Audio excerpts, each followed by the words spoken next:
Guys, so break na naman tayo. Dito naman ako sa channel na to and kinukuha ko na naman ng mga ang video itong smartwatch na to.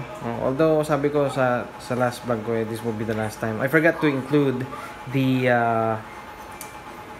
that one. Yeah, what you're seeing right now. The notification part where your phone will send notifications on your device on the smartwatch. And it's very cool and also convenient for me. Although hindi ka makapag-reply doon, at least yung tipo na pag hindi naman importante yung message, di ba? Tulad niyan, pinakamurang negosyo, full, hi, pwedeng pinutin yan. So, pinundot mo siya, hindi siya kompleto, pero at least alam mo na kung important yung message or not, di ba? Naghahanap ka ba ng patok? Naghahanap ka ba ng patok na negosyo ngayon? Alam mo na, ngayong pandemic yung kasunod niyan, sigurado. So, yun lang guys. Isa sa mga pros nitong watch na to.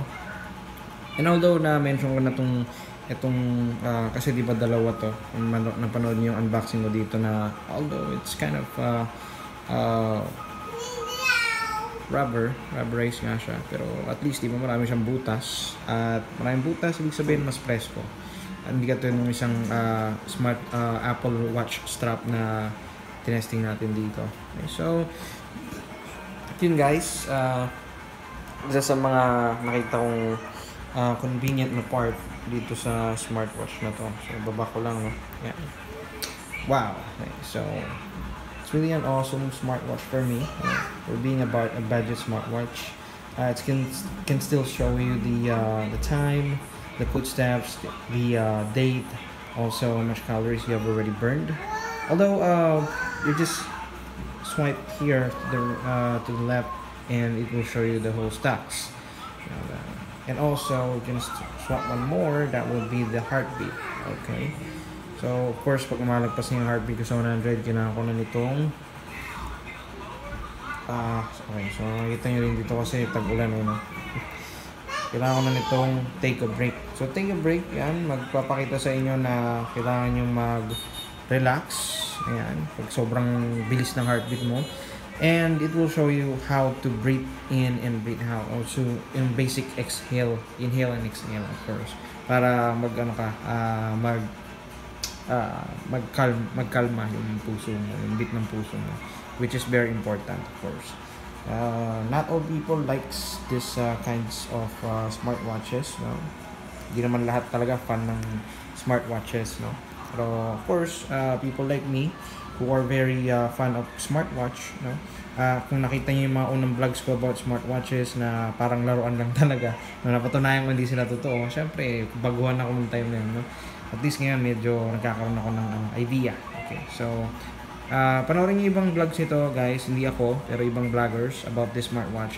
It is somehow accurate when it comes to heartbeat, so that's one of the things that I like on this watch. And we're kind of upgrading. That's much better, you know. Instead of buying toys like the things that I liked before, at least we buy some budget smartwatch that is really helpful nowadays. Mostly this pandemic kasi hindi tayo nakakalabas, and more on bahay tayo. Not everyone, of course.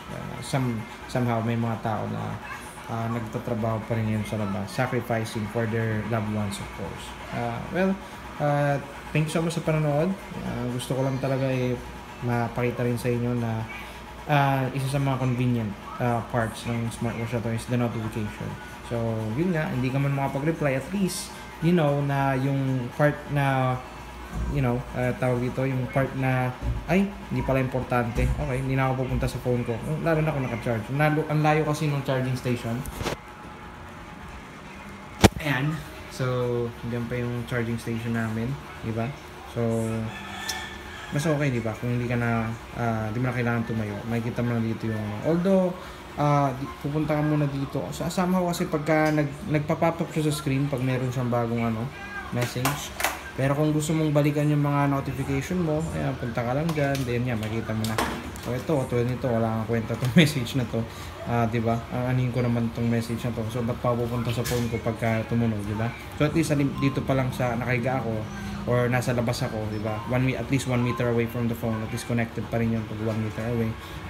Alam ko kung importante ba yung message na pupuntahan, babasahin ko. So, yun lang guys.